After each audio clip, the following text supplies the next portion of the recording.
Protesters have drawn encouragement in certain Democratic-led states from tweets by President Trump, who has also said he favors a quick return to normal, though protests have also taken place in Republican-led states like New Hampshire and Texas. The U.S. has seen more coronavirus cases and deaths than any other country in the world, with more than 718,000 confirmed infections and 37,700 fatalities as of Saturday afternoon. Now, the vast majority of Americans are under lockdown orders, restricting public movement and keeping all but essential businesses closed. I really think some of the governors have gotten carried away. That is according to U.S. President Donald Trump at a White House news conference, appearing to back the protests against coronavirus-related lockdowns that took place in several cities across the country. President Trump also welcomed the reopening of some businesses in Texas and Vermont on Monday, while still requiring appropriate social distancing precautions. Again, let's listen in. So when the fake news gets out there and they start talking about the United States as number one, but we're not number one, China's number one, just so you understand. China's number one by a lot. It's not even close. They're way ahead of us in terms of death. It's not even close. You know it.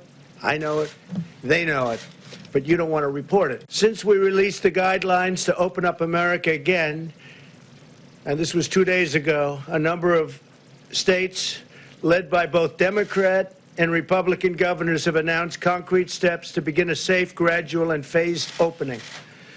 Texas and Vermont will allow certain businesses to open on Monday while still requiring appropriate social distancing precautions. Moving along well. This should not be a partisan witch hunt, you know, like the Russia witch hunt that turned out to be a total phony deal. Unfortunately, some of these voices, though, are attempting to bring this into politics, and whether it's testing or ventilators or hospital beds or other dimensions of our sweeping public health response, we have had a sweeping response, is the ventilators, and now we're the king of ventilators. We have ventilators. We're going to be helping other countries very soon. We're going to be helping Mexico. I spoke with the president of Mexico. He's great guy. And I told him we're going to be helping him. They desperately in Mexico need ventilators, and I told him we're going to be helping. Guidelines? I don't know. I mean, I notice there are a lot of protests out there, and I just think that some of the governors have gotten carried away. You know, you have a lot of people that don't have to be told to do what they're doing. They've been really doing everything we've asked them. We have a few states where, frankly, I spoke to the governors, and I could have gotten them to do, if I wanted to do what would have been perhaps politically correct. But they've been doing incredibly anyway. And as one of them said, everybody's doing exactly the same.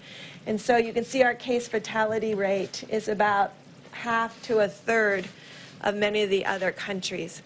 Excuse me, does anybody really believe this number? Does anybody really believe this number?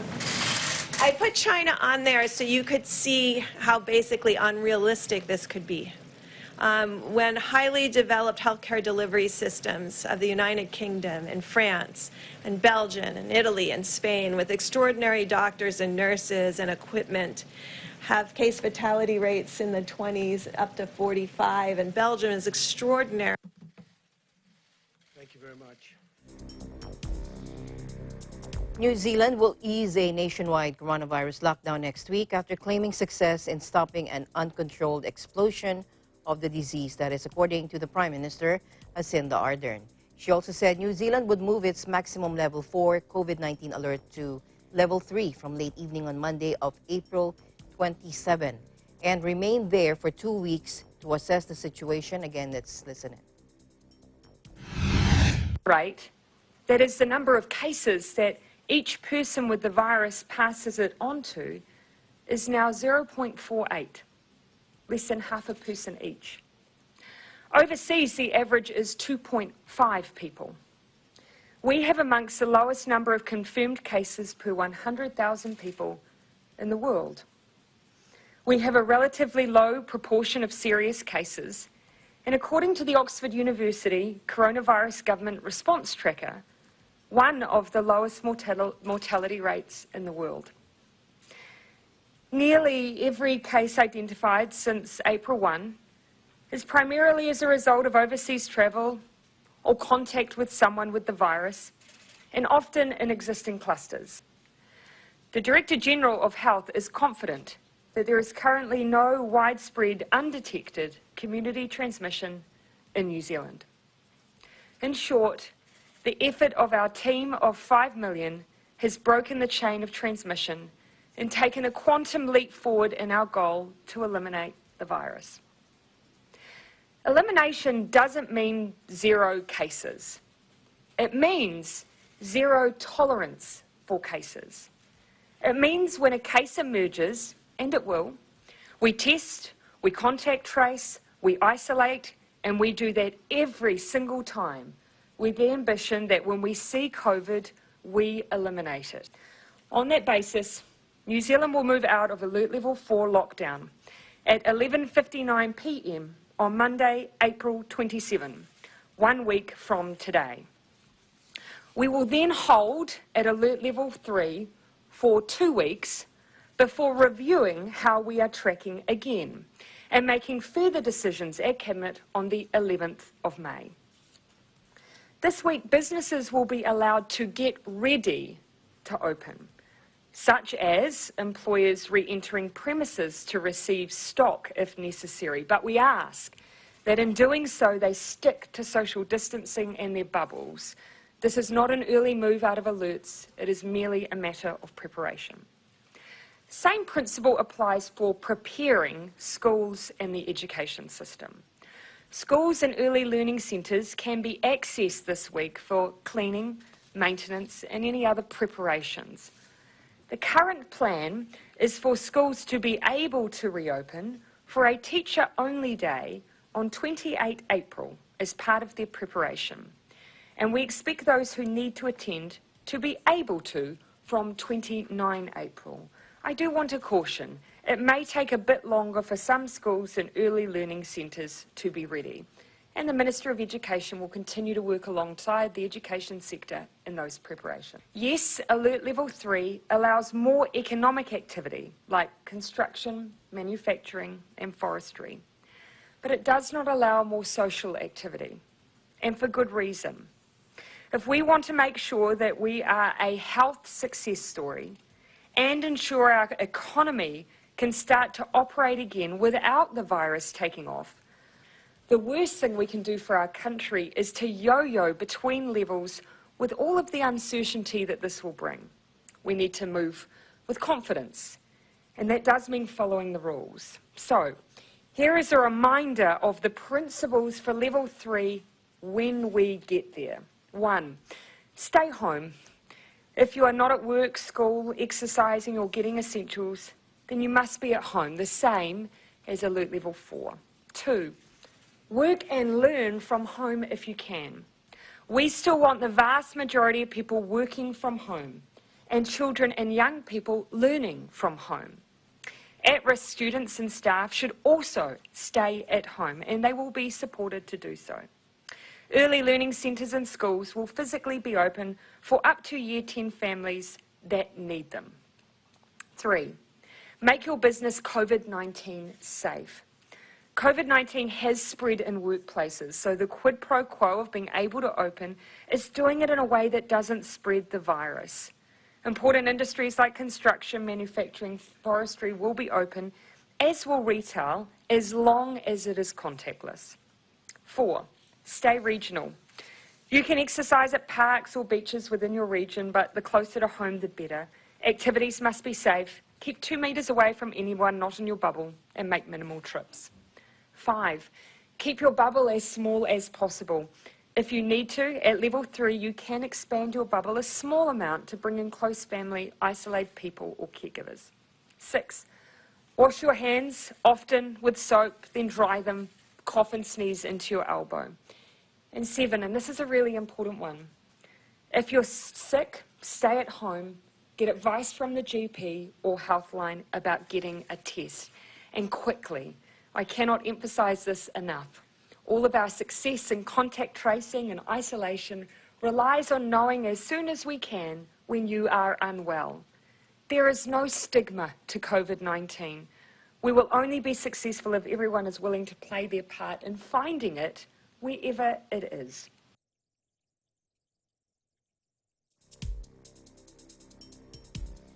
Meanwhile, a Japanese expert who has criticized the country's response to the coronavirus warns that he is pessimistic that the postponed Olympics can be held even in 2021. Japan and the International Olympic Committee agreed last month to delay the Tokyo 2020 Games until July 2021. Let's listen in. To be honest with you, I don't think Olympic is likely to be held next year, if held any time. Japan might be able to control this disease by next summer, and I wish we could, but I don't think that would happen everywhere on Earth. So in this regard, I'm very pessimistic about holding Olympic Games in next summer, unless you hold Olympic Games in a totally different structures, such as no audience or very limited participations. Or Japan's government was so slow and so late in coping with the change of the situation, which apparently is happening. And the most effective way of stopping the further transmission is a so-called lockdown, particularly in the Tokyo area. So they should have told that this is a lockdown, effectively lockdown. We need to prepare for the worst situation when the cluster chasing became not effective, and we needed to change the strategy immediately, responding to the situation change. But traditionally speaking, and historically speaking, Japan is not very good at changing the strategy. When we begin one strategy, so-called Plan A, we are very poor at converting it to Plan B, and we are very poor at even thinking of Plan B, because thinking of Plan B is a sign of admitting a failure of Plan A.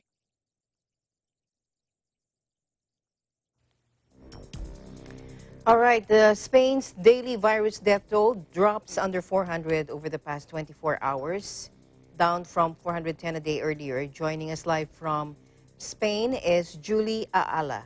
Hello, Julie.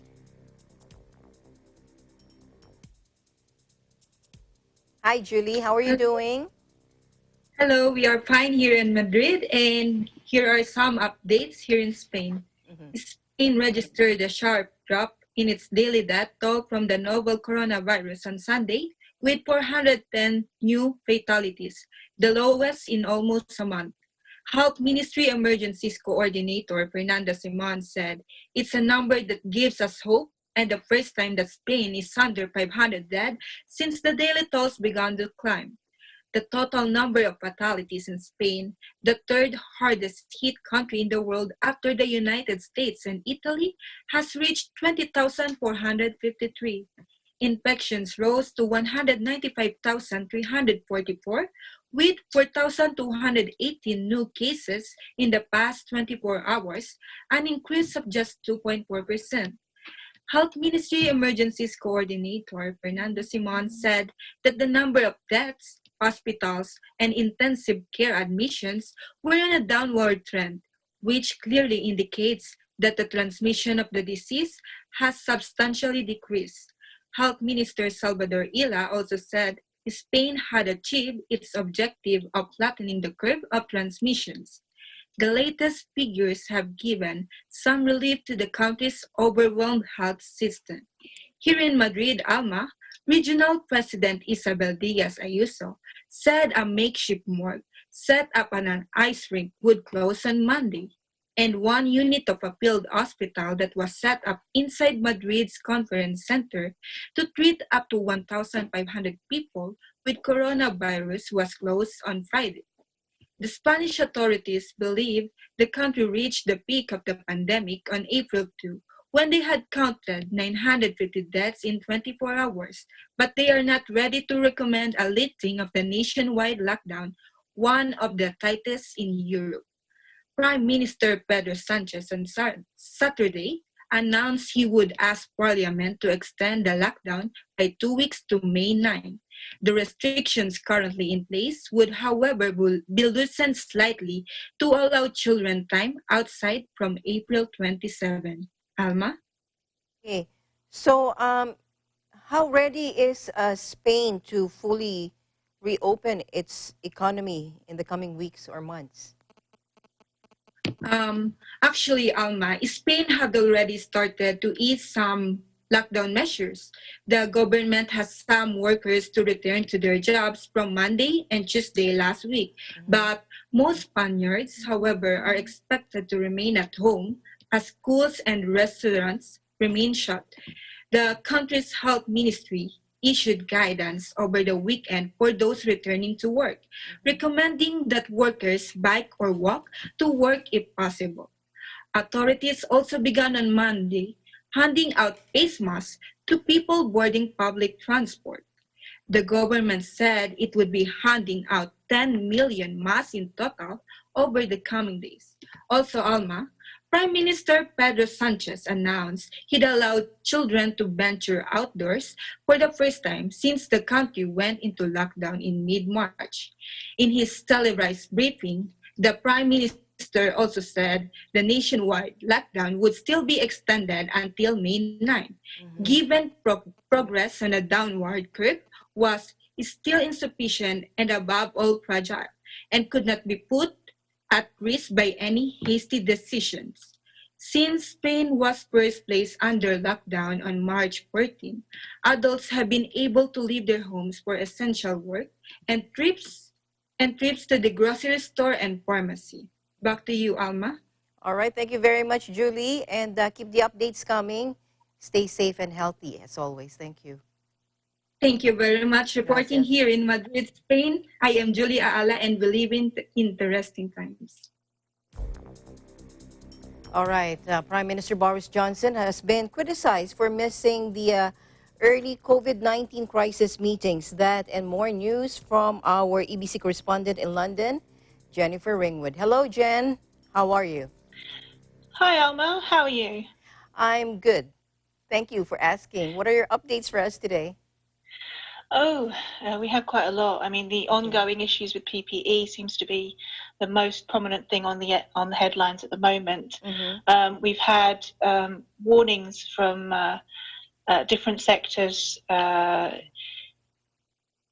Dr. Chand Nagpal, he's the chair of the Council of British Medical Associations. He's told Sky that 50% of doctors are saying that they don't feel that they have adequate protection. The government is reinstating that PPE is their first priority.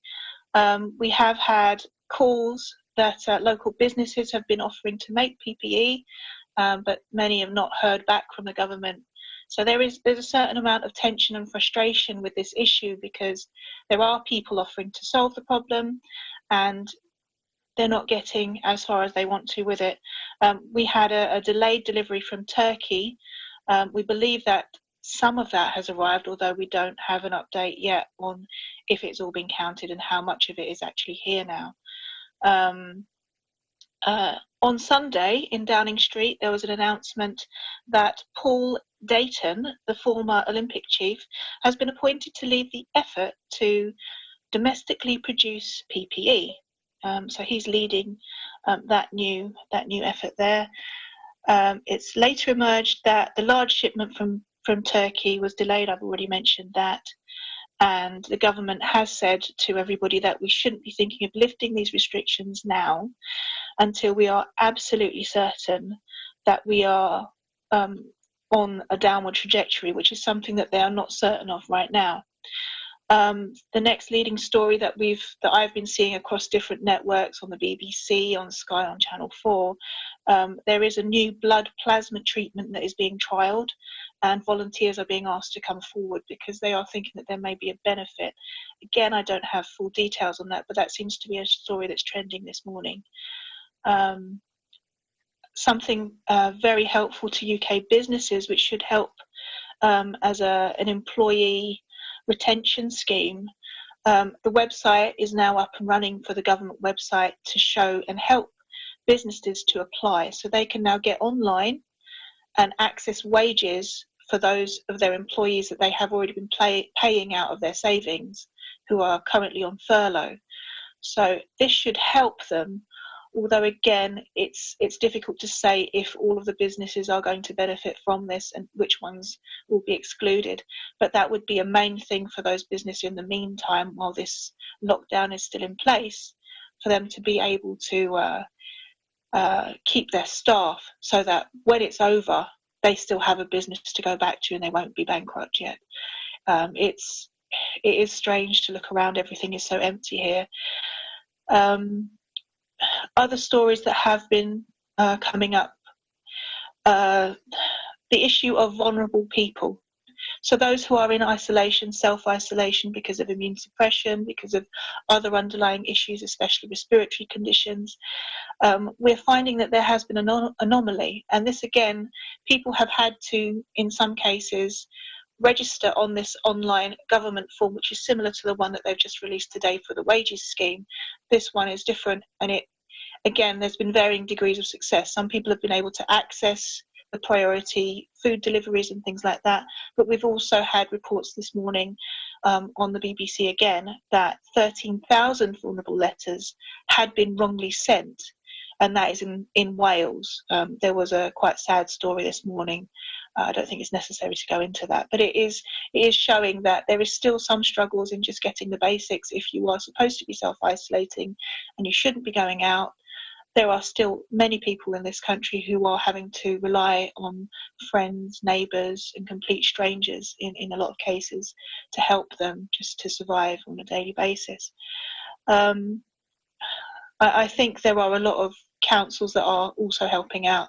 I know that's been the case here in Redbridge. It's been the case in Havering, which is in the southeast of Greater London.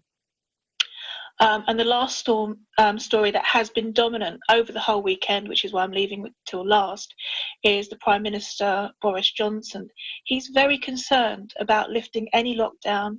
As I said earlier, his idea is that he wants to try and minimise or in some way avoid a massive wave of a secondary infection in the country.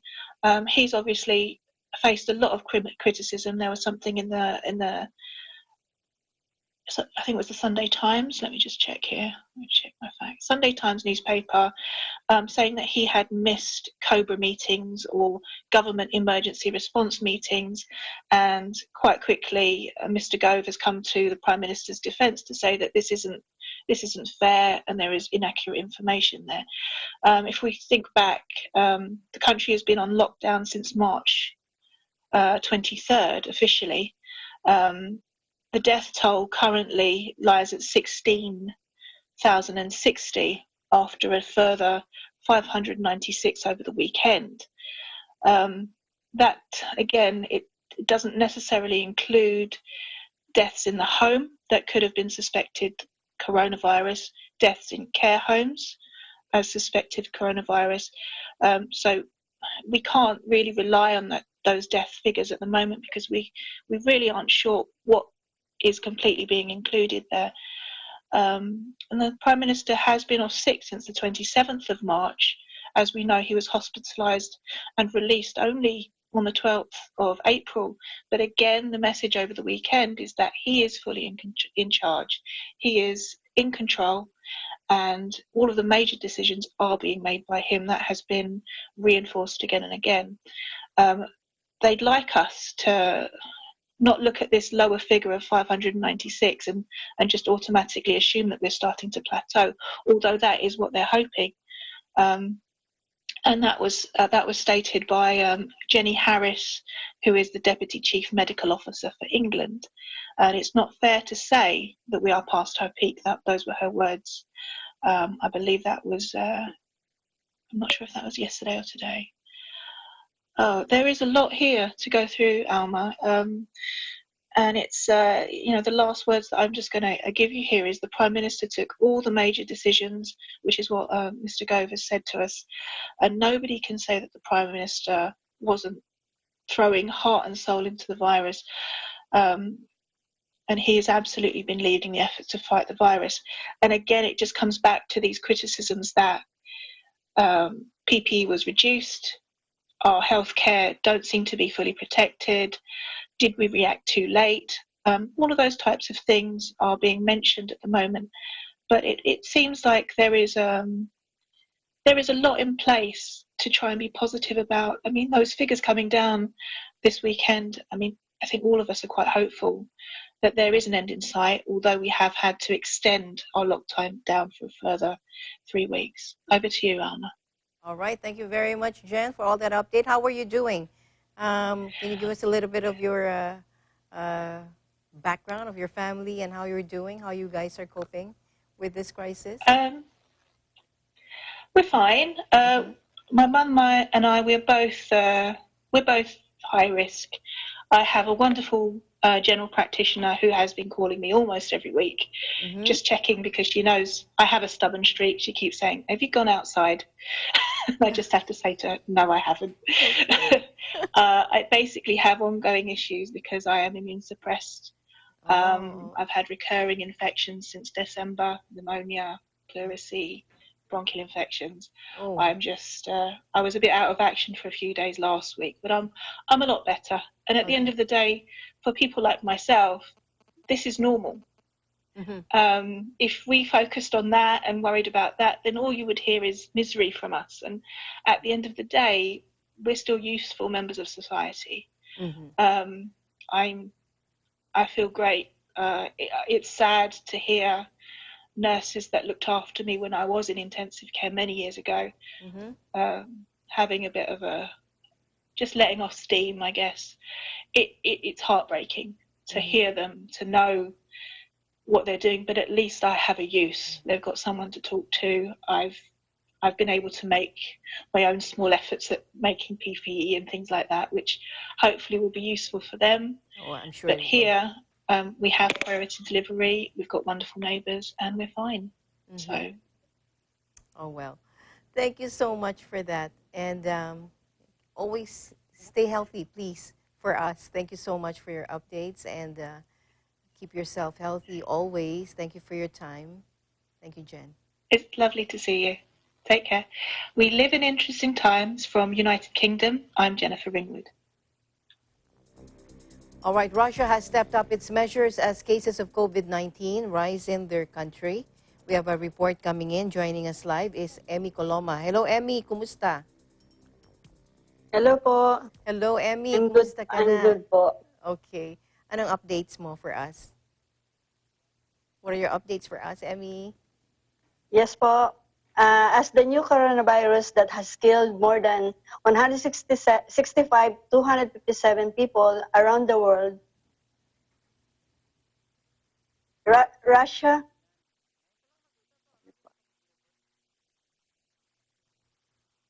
as the new coronavirus that has killed more than 165,257 people around the world, Russia has stepped up with their own measures to fight the pandemic and prevent its spread around the country. 47,121 confirmed cases of coronavirus has been recorded around Russia.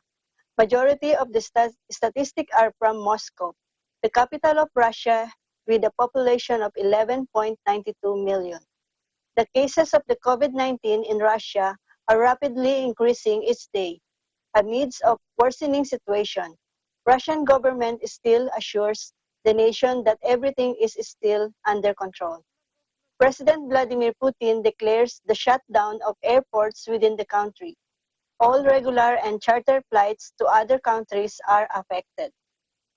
To tighten the preventive measure, President Vladimir Putin also declared decreed that all foreign nationals and stateless citizens are temporarily banned to enter Russia until 1st of May. Affected foreigners inside the country are given a chance to prolong their visas until June 15. Foreign nationals who wishes to exit the country is impossible due to the airport and land border shutdown.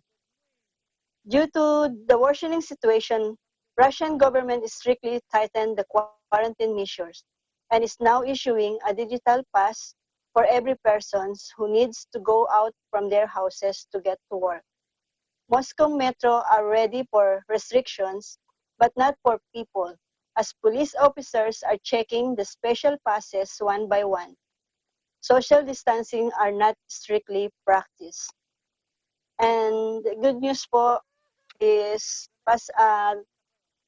3,446 patients recovered from the virus. All right. So, Emmy, give us a picture kung anong nangyayari dyan sa Moscow. You're in Moscow, di ba? Kumusta naman kayo dyan? Okay naman po kami, stay at home, no work. No Ang work. iba po, opo. Yung iba po nakakapasok at meron silang quarantine pass. Mhm. So mostly po kami naka-stay lang po sa bahay. Bababa lang po kami pag pupunta sa market. Mhm. Yun Mahigpit po. ba dyan? Kasi may quarantine, kasi di ba sa Spain meron silang parang certificate para makalabas. Dito meron din dapat quarantine pass. Diyan din quarantine pass din yung kailangan para mag-grocery, ganon. Kailangan pa ng quarantine Di pass. po. Yung Hindi pong naman. sa grocery, okay lang po. Wala pong siyang quarantine pass po. So, pwede Yung kayong, magta-travel lang po. okay. So, hindi Paano po yung siya ganun. pwede kayong mag-bus? Paano yung transportation nyo? Yung transportation po, diretso po. Wala pong bus, metro station, taxi. Yun po ang everyday okay po. So meron pa din transportation, ongoing pa din Opo. yun. Meron lang po siyang quarantine pass. Magche-check po sila each passenger po. Okay. Kung pupunta ka ng grocery, tapos kailangan pa mag-bus. Kailangan ng quarantine pass. Opo. Pero usually po sa amin, sa mga plot po namin, sa mga bawat building, meron po siyang shop po. Merong every building po, do sa lugar po na yon, meron po siyang store. Mhm. Alam mo, maraming katulad mo din, yung naka-isolate, Meron ka bang mabibigay na positive na tip para hindi sila malungkot, para makakope sila dito sa crisis na to? Meron ka bang maibibigay na tips sa ating mga viewers? Meron po. Katulad po namin dito, usually ito lang po yung parang pinaka-banding po namin magkakabahay at magkakababayan po. Kung dati, hindi po kami nakakapagluto ng kung ano-anong kakanin. Ngayon po, everyday nag-iisip kung ano po yung lulutuin uli. Paano nga pala kayo dyan, mga Pilipino? Paano kayo nagtutulungan dyan sa Russia, sa Moscow? Sa amin po, ginagawa po namin through magluluto po. Ngayon, minsan po, pag nauisipan, meron pong magko-call sa amin na messenger po, group call. Then, i-call na po nila kung 8 person lang po yung allowed doon sa group call na yon. Yan po, manggigising po sila. Gisingin kami. Para po magkaroon ng kwentong-kwentuhan at the same time po, sharing po ng food na niluluto po. Paano nyo sinishare? Hinahatid sa bahay? Ganon? Hindi po. Lang po. Niluluto talaga. Tapos social distancing, ganon. Pinapakita lang po namin sa isa't isa na ito po yung merienda namin ngayon. Hindi matikman. Talagang sa online lang. Opo. Ganun po. Ganon. Sige, pakita mo rin sa akin para sasali ako. Meron po kami dito ngayon, pandesal, first time po na ginawa Wow! ng kabahay ko. So, May first time pandesal po sa Moscow. Paano talaga? Anong palaman nyo? Ito po, senior lang din po sa amin nung isang ka-group call po namin sa mga may hilig pong mag-bake. So, yan po. Namimiss po namin yung pandesal. Oo Kaya nga. kinry po namin. Okay naman. Opo. Eto Pandesal ate talaga. Ayan po siya. Malambot. Wow. Yan po. So yan po yung ano namin dito na naiibisan po yung ano namin. Syempre po, first time namin ma-stay ng bahay tapos walang trabaho. Pero Kaya pwede po, naman kayo kaya po lumabas, mag-exercise. O hindi? Pwede po. Pero kami po kasi dito na rin sa bahay po. Dito na sila nagsusumba, nag-stretching. Mas safe, oo. Tama. Opo. Madalang po yung lalabas. Thank you, Emmy, for sharing Thank you po. for sharing. Reporting from Moscow, Russia. This is Emmy Coloma. We live in interesting times. Thank you po. Salamat, Emmy. Okay, now over to South Korea. The country said the coronavirus is under control now, but there's a possibility of it returning in the winter. That and more news from our EBC correspondent in Seoul, Christine Jewel Uy. Hello, Christine. Hello, Alma. Yes, South Hi. Korea seems to have under control the COVID-19, reporting only 13 new infections today. Good. But according to the chief of the Korea Centers for Disease Control and Prevention, or KCDC, Jong Eun-kyung, there is a possibility that the virus could come and go for the long term or a number of years. She also said the virus is likely to re-emerge in the winter season and may cause a wave as people tend to stay in close quarters at that time of the year because of too much cold. With the new patients, 7 are from overseas and 6 domestic.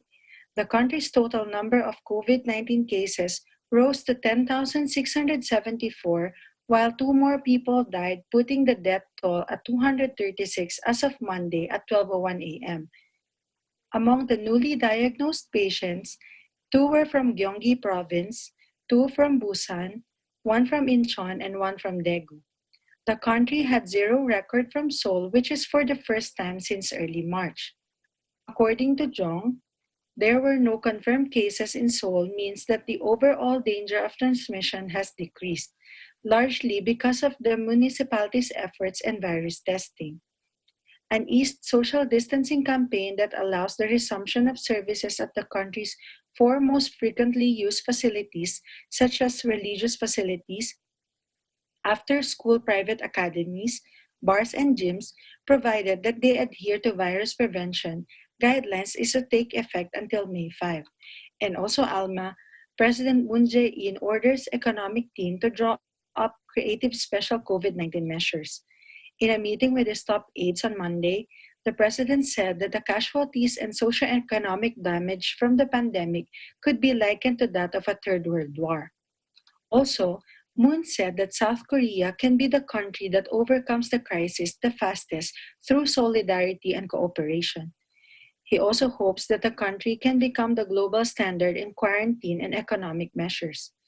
While the president noted that there are fewer new cases of COVID-19, he also said that it's too early for people to let their guard down, calling for cooperation and practicing social distancing.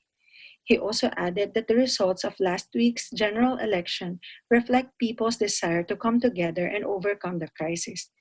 President Moon also asked for cooperation from the National Assembly to help the country get through the situation while pledging to listen to the opposition parties.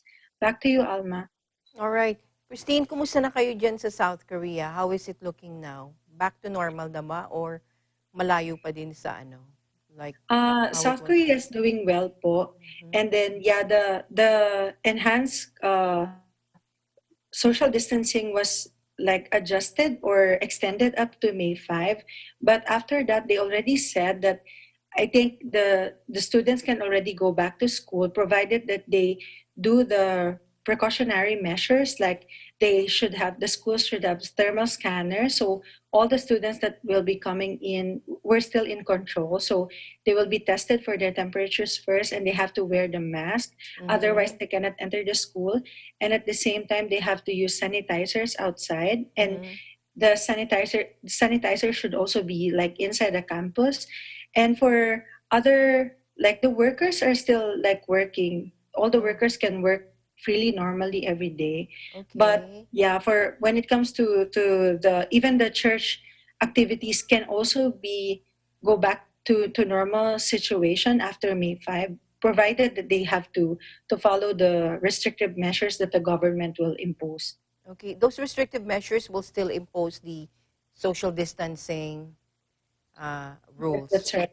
Yeah, so the number of people, like for example, for a worship service for the church, the number of people that should go inside a church or yeah, whatever they call this, it should be controlled. Okay. So that Yes. number would be revealed on May 5. Yes, that's right. But and then if they found out that you did not follow the restrictive measures and found some infections, probably it can have some kind of changes again with the rules. And those institutions or organizations that did not follow can be sanctioned and pay a fine. Oh, is that how that's how strict is South Korea over there with their implemented guidelines? Like, Yeah, they are kind of strict, and sometimes every weekends, which especially we know that Sundays is the common like church day for like everywhere in the world. mhm. So normally there will be policemen who are like rotating to have a duties in every places. So they really check, especially the churches if they open, and then if they caught some church activities during Sundays or even like on a normal day, they will right away caught the attention and then they will ask the church or organization to pay a fine. Oh, what about what do you call this? I was asking earlier. Is what about your groceries, your supplies? Are there enough supplies now? There's no panic buying now. Is it back to Yes, normal? we never had this panic buying. And also You never when had it it. comes Okay. to, yeah, and when the COVID cases were just starting, like Mm-hmm. December, late Mm-hmm. December and early January, actually there were already like free sanitizers and free face mask in public utility vehicles, like in the bus and also Mm-hmm. in the subway. So whenever you like ride the bus or enter the subway station, you can just freely get some mask outside and freely use the sanitizers. And at the same time, but because of the high demand of the face mask, it just so happened that there were these times last February that we were having a shortage. Like if you want to buy, you have to wait for about a month for you to have to buy one box of face mask. And Wow. sometimes if you have to buy, the price is really like more than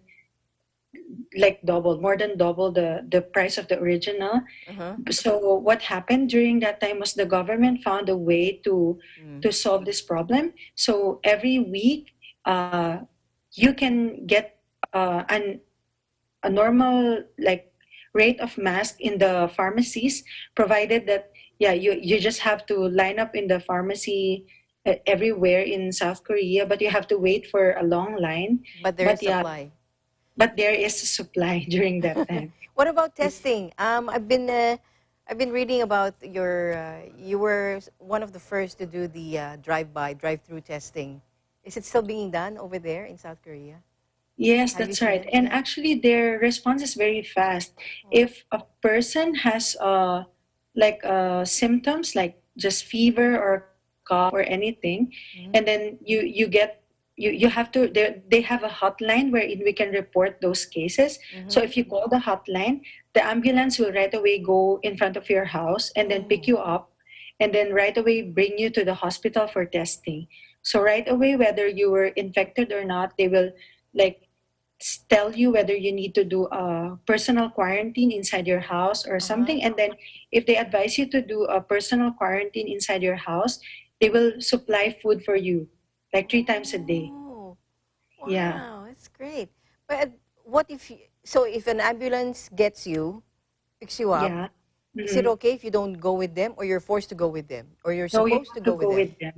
Yeah, Really, you're because supposed to go with them. yeah, I have What happened? I Yeah. experienced one time that I went to a cafeteria in a public cafeteria in a school, Uh-huh. and then there was this one student who tried to enter. So before you enter in a in the cafeteria, they will test your temperature. Oh, So the student happened to have a fever. okay. So they tested many times, so like 3 or 5 times. She really has a fever. So they called the hotline, and then an ambulance right away pick her up, and then she cannot really like go everywhere. She has to stay there on Uh-huh. the information. Yeah, besides the temperature like control system, and then Yeah. she right away ride the ambulance, and then yeah, then right away be Taken to tested. the hospital. Oh, Yes. Hmm. so that's how fast South Korea is. Very efficient. Yeah, so that's why even if you have the symptoms, you will not be like reluctant to go to hospital to be tested, because anyway they will support you. And even though you were hospitalized for COVID, it's covered by the insurance, so you don't have to worry even for the price of being hospitalized Uh-huh. because of that. Yeah. So it's free. What about our Filipino friends there? How in Yeah, case so just far, yeah. yeah, I just had news like several, I think 1 month ago, that there was the first Filipino, because the Philippine Embassy released a statement that there is already first Filipino who got infected with the virus. So the Filipino came from Europe to attend a seminar, and then when he gets back to South Korea, he was tested positive. But yeah, there were no reported cases after that, and then that Filipino recovered. Oh, So thank yeah. goodness. All right. Thank you very much, Christine, for all your updates, and let us, you know, let us for letting us in some of those information there in South Korea. Thank you so much, and you stay safe, you stay healthy always. Keep your Yeah. updates coming. Thank you. Thank you so much, Alma. This is Christine Jewel Uyabot reporting from South Korea, and we live in interesting times. Eagle News. We'll be right back. Maraming salamat po sa nurse na nag-asikaso sa amin ng anak ko kahit sobrang busy niya. Hindi po ako iniwan ng doktor hanggang sa umayos ang pakiramdam ko. Salamat po talaga. Thank you po sa nursing assistant na pumansin agad sa amin pagdating namin ng ospital. Thank you so much po talaga sa lahat ng staff ng ospital, maging sa mga utility po, dahil gumaling po ako dahil sa kanila. Ating pasalamatan at pangalagaan ang mga magigiting na health workers. Mula noon hanggang ngayon, gabay natin ang MTRCB ratings sa matalino at responsableng panonood.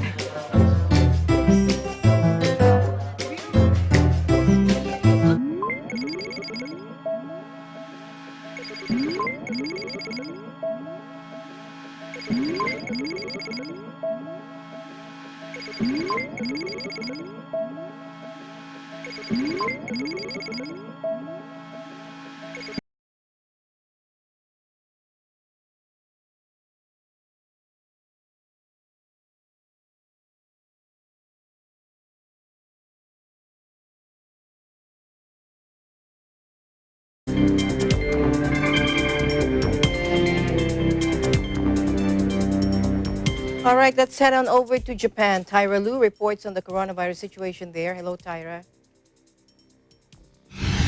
For tonight's updates here in Japan, let's head on to Fukuoka City in the southwestern part of Japan. Nakasu is an island in Hakata Ward known as Entertainment Haven. Used to be packed with entertainment establishments like karaoke and many restaurants, was affected by the COVID-19 pandemic crisis. The lives of many working parents have changed since the coronavirus infection explosion. Here, a licensed nursery operates from 7 a.m. to 2 a.m. daytime and nighttime. Support parents working in the entertainment field. About 90 children, 0 to 6 years old, use this facility where small children have 2 meals, lunch and dinner. Some of them come here in their pajamas to wait for their parents, pick them up during late at night. Now, parents who work in Nakasu, a city that has 2,500 restaurants, are jobless due to closure requests due to the COVID-19. Children going to the nursery during the day decreased. Fukuoka City was among the cities that had been under the state of emergency, so those parents working in schools and restaurants were obliged to take care of their children at home rather convincing them not to use the nursery services that was made available for parents working as frontliners. Police officers, medical workers, and medical nurses, including staff working at childcare facilities. Meanwhile, in other news, as the number of people infected with the new COVID-19 increases in Japan, medical associations in different regions are worried that there is not enough medical help. Doctors here have stated many patients cannot be accommodated for treatment in the emergency room due to the infection caused by the new coronavirus. There are situations that an ambulance transporting a patient with the deadly virus symptoms was denied at entry to various hospitals for confinement. The latest confirmed number of infected people have ballooned to 10,000 recently, though Japan seems to contain the spread of the new coronavirus for a while in major cities. More than 200 people were already confirmed dead in Japan due to the COVID-19. This is the latest for now. Reporting from Tokyo, Japan, this is Tyranel Pilulu. We live in interesting times. And our EBC correspondent in Australia, Diana Pedro, talks to the Filipino owners of a restaurant who are helping those affected by COVID-19 restrictions. Diana? A Filipino restaurant here in New South Wales, Australia, becomes an instrument of help for those affected by the COVID-19 restrictions. Let's hear the story from Arvin and Rose Acosta, the owners of A-Team's Kitchen. Hello, Sir Arvin and Ma'am Rose. Good evening. Could you elaborate more what you are actually doing? Yes, ma'am. So the donations, it started around 2 weeks ago nung nakita ko yung friend ko sa parking lot dito malapit sa amin, and he said he was gonna give me something, and then out of his car he brought out it's just a box of vegetables, and nagtanong siya, sabi niya meron ka bang mga kilala mga students, and it so happened because the network here in the area, marami kaming kilala mga students, so I said yes. Yung sa math pala, may napunta ritong students, marami para sila, na nagdala sila ng mga parang isang tray ng mga masks, and sabi niya sa akin, ate, okay lang ba na magbenta kami dito or mag-display kami dito ng mga masks? Ginawa nila yun. And then you mentioned in your story that your beneficiaries are mainly international students. Could you describe to our viewers why are we focusing on these students? What's the situation right now here in Australia? I personally had an experience na naging student din ako before dito. When I started in 2005, my family, especially my mom, struggled at that time para ma-enroll ako dito, and the mga students, they are allowed 20 hours of work every week. Walang nabibigay na work sa kanila. They still have to pay accommodation. They still have to find money para pagkain. And what are the reactions that you're getting from the community? When you see the students naman, they are very, alam mo, sobrang tuwa sila, and at the same time, kahit pa paano meron silang nakikita hope and yung mga tumutulong sa kanila. And tayong mga Filipinos, likas naman talaga tayo.